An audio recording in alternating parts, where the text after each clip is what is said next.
Chinese dosa. तुम्हें जो करना है राहुल करो, आई रियली डोंट केयर। और वैसे भी मेरी जॉब हो गई है, मैं चाइना शिफ्ट हो रही हूँ। भाड़ में जाओ तुम, भाड़ में जाए तुम्हारा प्यार। अब मैं तुम्हारे लिए वेट नहीं करने वाली। अपने घर के हॉल में बैठी प्रिया ये बातें कहकर अपने बॉयफ्रेंड राहुल का फोन कट कर देती है, जिसे सुनकर उसकी माँ कहती है, ये क्या तरीका है किसी से बात करने का प्रिया? वो तो राहुल है जो तेरी बातें सुन लेता है, कोई और रहता ना तो सुना देता उल्टा। आ जाती अकल ठिकाने। और तू ये क्या फेंक रही थी उसे? तेरे पापा जो तुझे शहर से बाहर नहीं जाने देते, वो तुझे चाइना जॉब करने भेज देंगे। और वो तो दूसरी बात रही, पर तेरी जॉब चाइना में, रुक मुझे हंस लेने दे पहले। यहाँ तो मेरा बेड़ा गर्क करने के लिए तुम खुद ही तैयार रहती हो मम्मी। जा तो रहे हैं ना हम भैया की शादी में चाइना।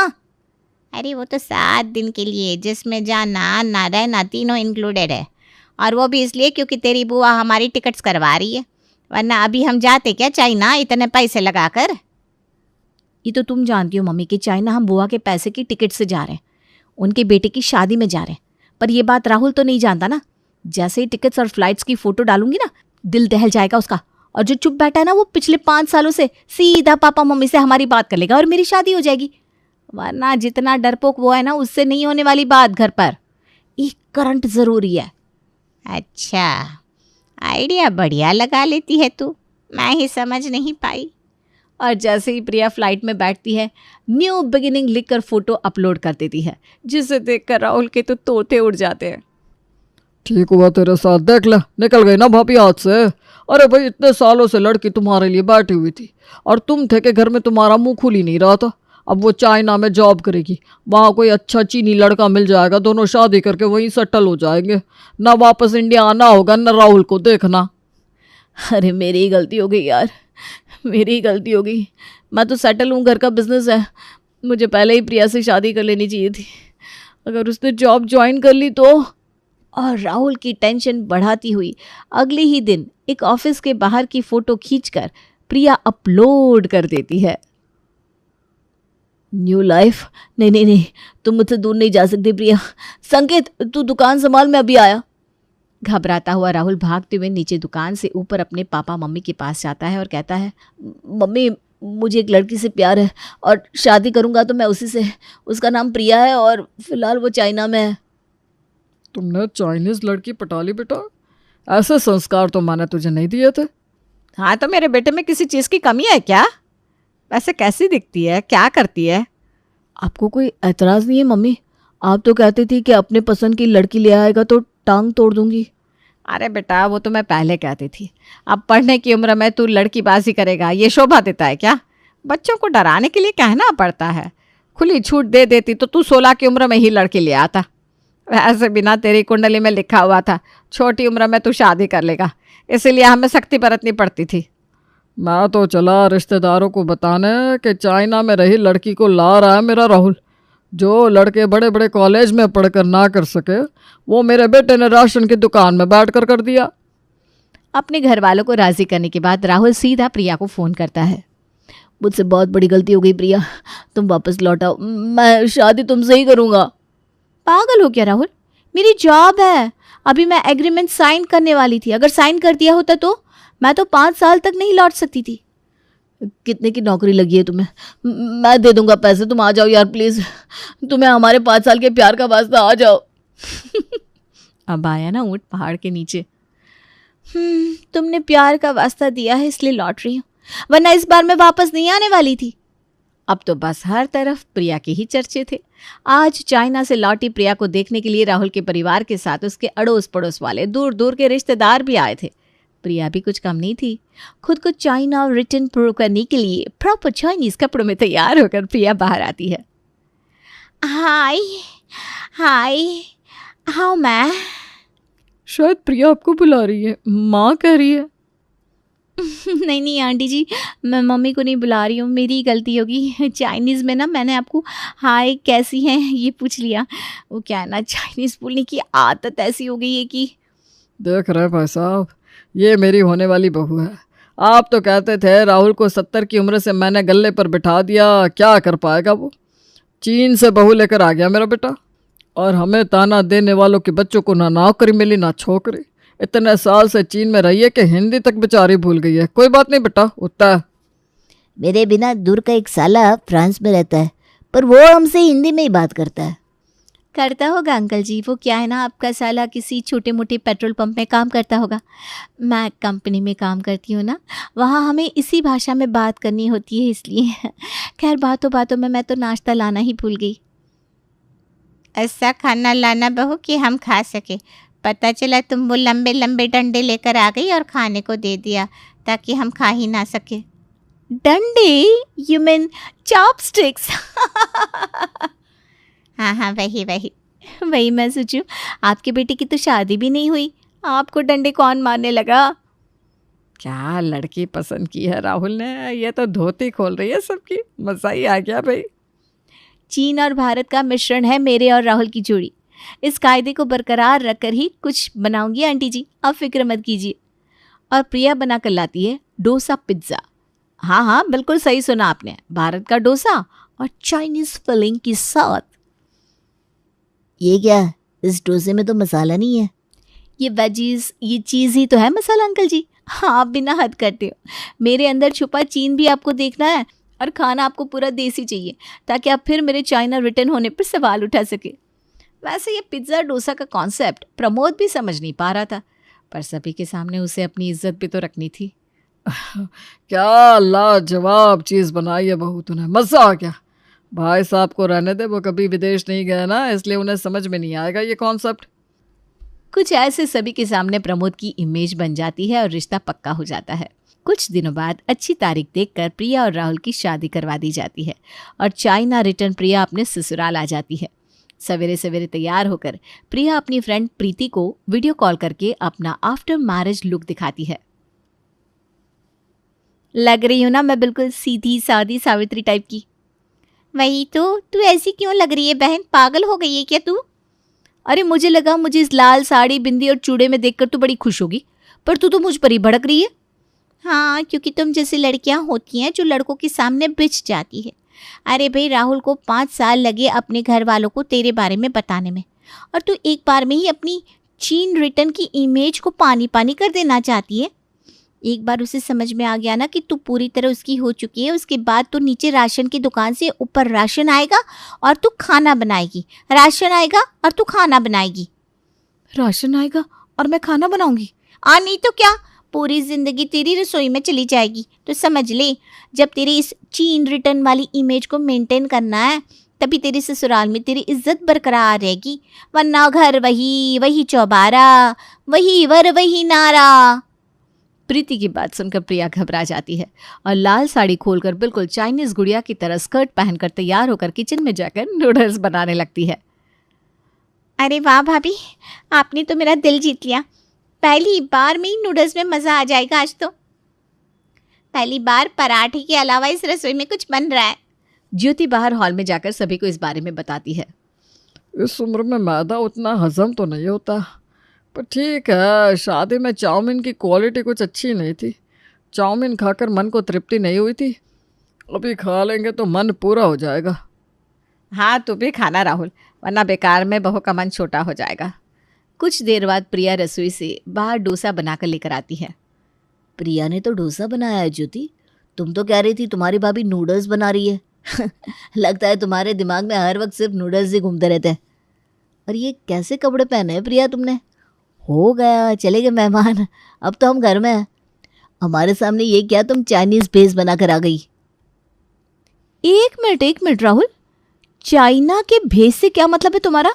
अरे चाइना में रह कर आ रही हूं मैं, वहां के लोगों से अभी भी बात होती है मेरी। चाइना मेरे अंदर है, समझ में आया तुम्हें? सभी खाना खाना शुरू करते हैं। तो ये रहे नूडल्स, देख बहू, गलती से तूने डोसे के अंदर चाउमीन भर दिया। ओ गॉड मम्मी जी, ये चाइनीज डोसा है, चाओ डोसा कहते हैं इसे।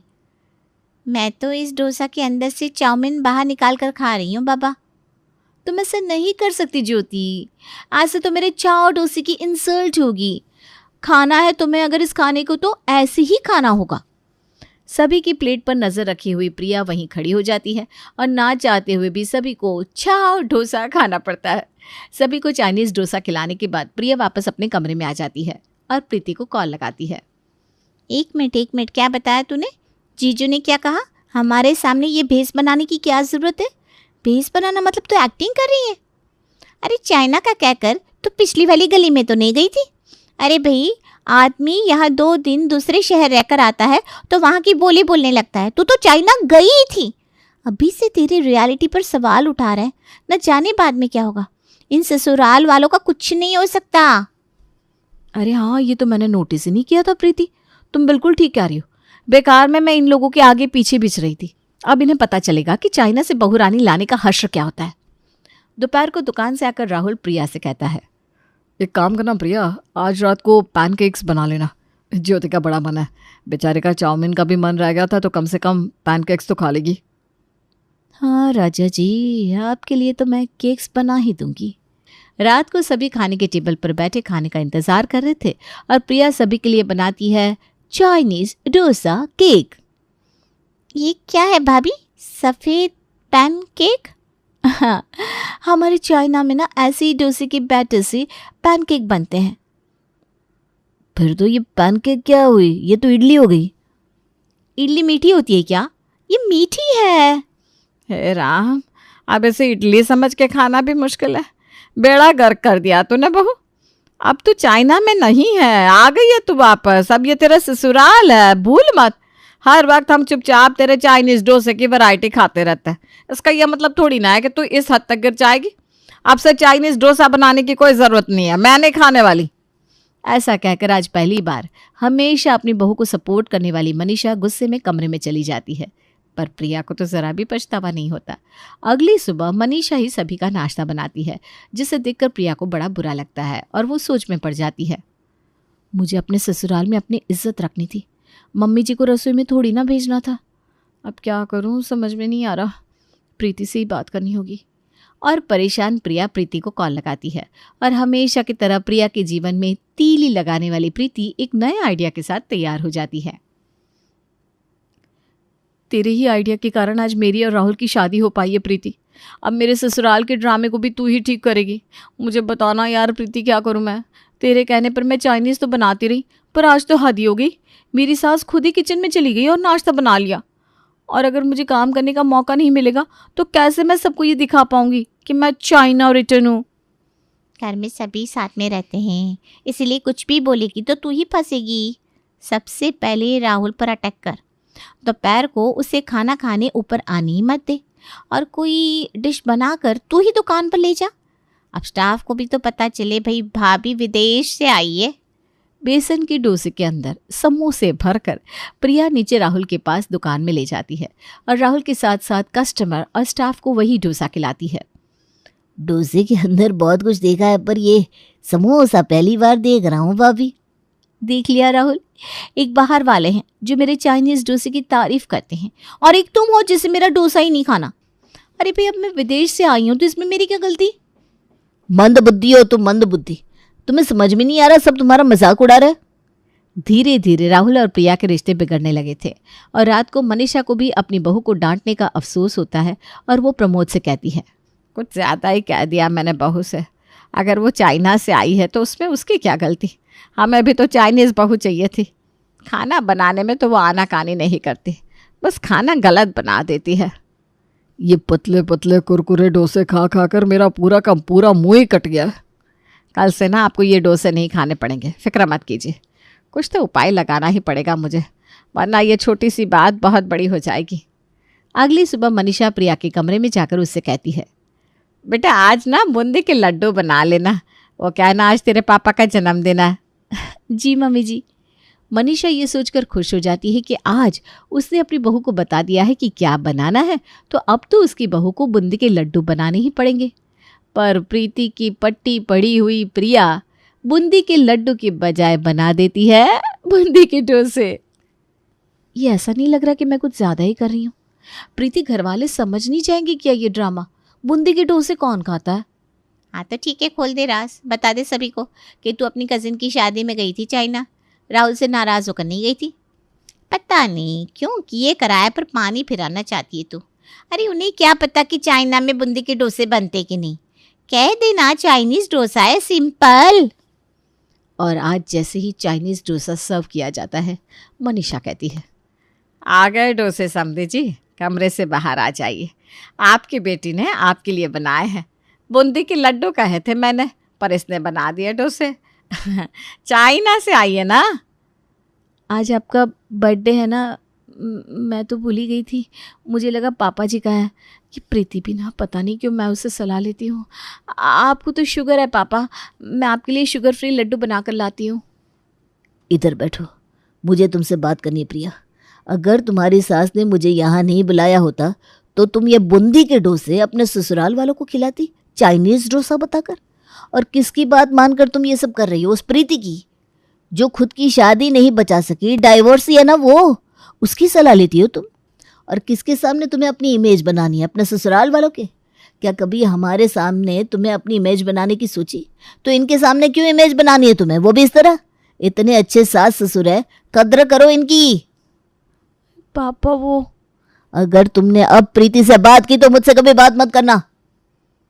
ये बात अगर मैं तुम्हें समझाती तो तुम्हें लगता कि मैं तुम्हें तुम्हारी सहेली से बात करने से रोक रही हूँ। पर बेटा, हर रोज़ मैं ये सब कुछ होता देख रही थी, पर चुप थी। मुझे लगा एक दिन तुम समझ जाओगी, पर तुम तो समझने को तैयार ही नहीं थी। इसलिए मुझे लगा कि अगर बाप बेटी आपस में बात करें तो ज़्यादा अच्छा होगा। जहाँ मनीषा एक अच्छी सास होने का फ़र्ज़ निभाती है, वहीं मुरारी एक अच्छा पिता होने का फ़र्ज़ निभाता है। जैसे ही प्रिया प्रीति से बात करना छोड़ती है, अपने आप लाइन पर आ जाती है और राहुल का परिवार खुशहाल हो जाता है।